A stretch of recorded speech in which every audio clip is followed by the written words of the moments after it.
Hi guys, Kayla here from the Lone Pine Koala Sanctuary in Brisbane, Australia. All this week we have been exploring different animal life cycles and looking at some of the different ways that animals come into the world and how they grow and how they change, looking at egg-laying animals versus those that give live birth. Now today we are going to be talking about a group of animals that we actually belong to. I think oftentimes we forget that we are also animals. That's right, we are mammals. So a mammal is an animal that's warm-blooded. They have fur or hair on their bodies, which we've got our fur. And when the babies are young, they drink milk, and mammals also give birth to live young. Did you hatch from a big baby egg? I don't think so. So we are mammals. Now there are some exceptions to the mammal rule. Not every single mammal in the world gives birth to live young, but there are only two strange ones that lay eggs, and they both happen to live here in Australia, where we have some really wonderful, weird animals. Do any of you at home know what the two egg-laying mammals are? Have a think about it.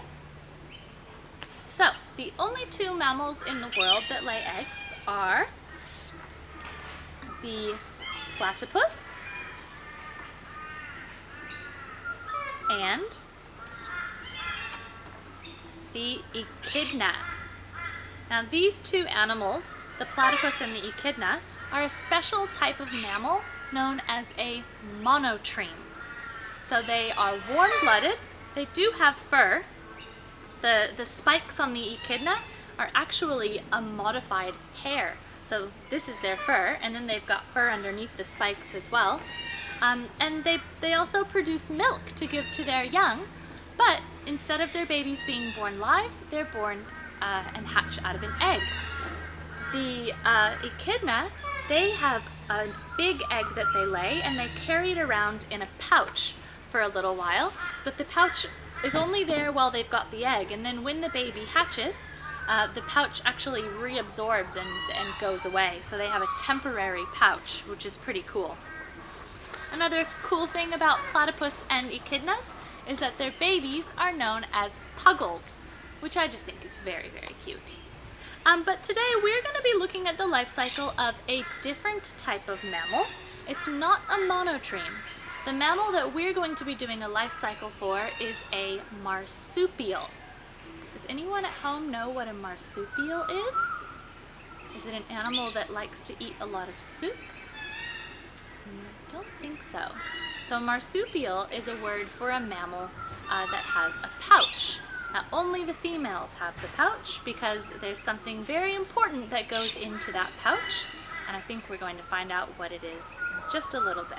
So the marsupial that we are going to be doing the life cycle for today is one of my favorite animals in the world. I get to see them lots here at Lone Pine, and I'm talking about a koala.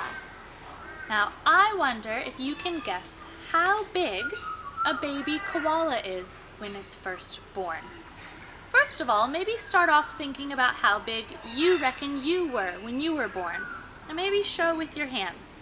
How big were you as a baby? Maybe about this big? So how big do you think a koala is when it's born? Maybe this big? This big? This big?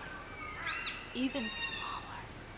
When a baby koala is first born, it's only about the size of a jelly bean. I've actually got a picture of a newborn baby koala right here. It's laying next to a coin to show you just how small it is.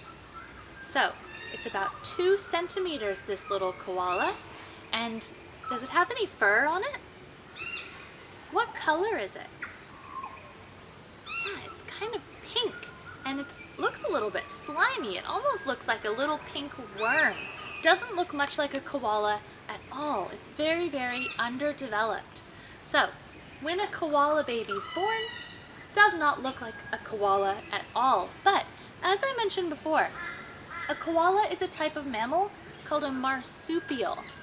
So, where do you think this little baby goes after it's born to be safe? Is it going to climb out onto the branches and start eating eucalyptus leaves straight away, or does it have to go somewhere first to be safe? If you said that you think this little koala goes into its mom's pouch, you are absolutely correct. And there's also a special word that we use for all baby marsupials. We call them joeys. So a joey is a term for a baby kangaroo, a wallaby, a wombat. Any pouched mammal or any marsupial baby is all called a joey. So the little joey makes its way into the mom's pouch. A little hard to see from this picture, but this is, if you peeked open and looked inside the pouch and took a picture, it would look like all smushed up in the pouch. And of course, now that it's been born and it's out from its mom where it was growing, it's going to start to need some food to grow and get bigger and stronger. So what do you think a baby mammal needs to survive? This is something that all baby mammals drink when they're little. It's the first food that they get when they're too small to eat hard, solid food. Let's see. Is it Dr. Pepper? Pepsi? Orange juice? Grape juice? Now, if you said milk, you are absolutely right. All baby mammals drink milk when they're growing. So inside the pouch, the little joey will be nursing and drinking milk from its mom to get bigger and stronger. And it stays in that pouch for about half of a year, around 6 months, growing and developing. And then, when it first emerges from the pouch after 6 months, it looks very different. It has transformed from a tiny little jelly bean into a fuzzy, cute little baby koala.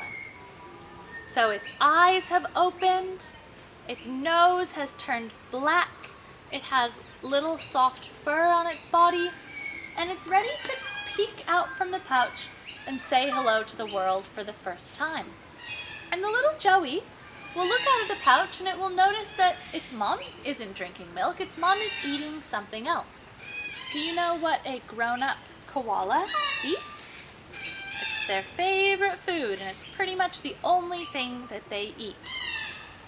If you said gum leaves or eucalyptus leaf, then you are absolutely correct. Koalas love to eat eucalyptus. But there's a little bit of a problem, because most animals don't like to eat eucalyptus because it's actually poisonous for them and can make them very sick. So koalas are one of the only animals that really like to eat it. And it's because they can eat it without getting sick, thanks to these little tiny bugs that live in their stomach.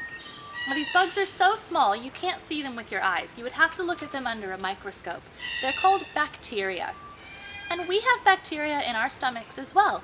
And you can have good bugs that are helpful and keep you healthy. And then if you get a bad bug, you could get a bit sick and have a tummy ache. But koalas have some special super duper good bugs or bacteria in their stomach that help them eat the eucalyptus leaves. But there's a bit of a problem, because the koala joey, when it's born, doesn't have any of that bacteria in its stomach. It has to get the bacteria from the mom. How do you reckon the joey will get the bugs from the mom's tummy and then get them in its tummy? How will she share the bugs with her baby? Maybe through the milk? That's a really good guess if that's what you were thinking, but it's not that. Maybe she chews up some of the leaf and spits it out into the baby's mouth, like the way that a mummy bird feeds its baby. That's also a really good guess, but that's not it either. The way they share the bugs is pretty gross. They actually share the bugs through their poo. So the mum koala will make a special super poo, we call it fecal pap, and the joey will eat it. You're probably all going, "Oh, gross," at home, and I don't blame you. It is pretty gross, but also very important. So the joey will go through a process known as pap feeding. And they don't just do it one time. They'll pap feed over the course of a few weeks and eat that special soft sticky super poo to get the bugs into their tummy. And once they've established those bugs in their tummy, then they can safely start eating more and more eucalyptus. But they'll still stick their head into the pouch and drink some milk as well. They don't just stop drinking milk. For a while, they'll do both. They'll drink milk and eat leaf. But now that they're eating leaf and drinking milk, they're gonna start growing. And the mom's pouch will stretch and get bigger and bigger.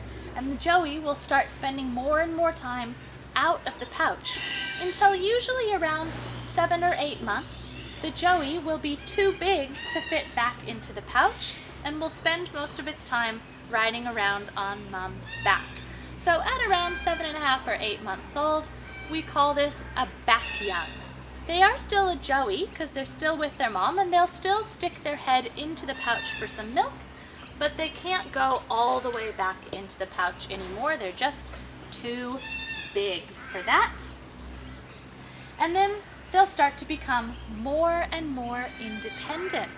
They'll say, I might go and check out that leaf over there and go a little further, and then go back to their mom, and then go a little further, and then go back to their mom, and start becoming very adventurous and more independent as they get older, until they're usually around 12 months old. So at around 1 year, that's usually around the time that a koala joey decides that they don't need any milk at all anymore. They're ready to say goodbye to their mom, only eat eucalyptus leaves, and go off and find their own habitat or their own territory, and maybe even start a little family of their own and have their own baby. So usually when a koala is maybe around 2.5 or 3 years old, that's the time when they're old enough to have a baby of their own. Which means we have gone right back to the start, and it keeps going around and around. And we mentioned earlier what we call this when it goes around in a circle. We have now completed the life cycle of a koala, which means give yourself a life cycle round of applause. How would you like to meet one of these amazing animals?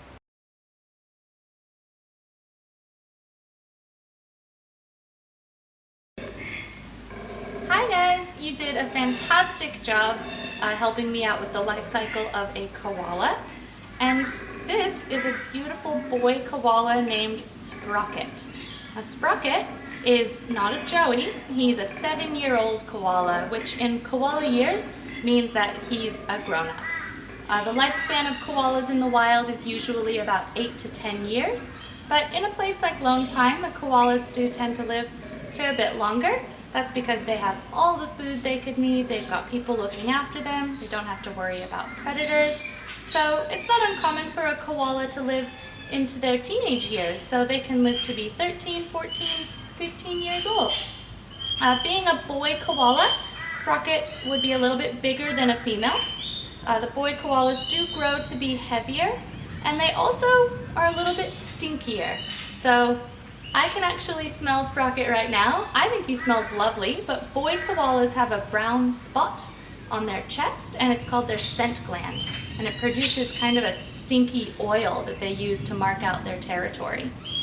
So, thanks for your help putting together a koala life cycle. Thanks for coming along to meet Sprocket. Have a wonderful day.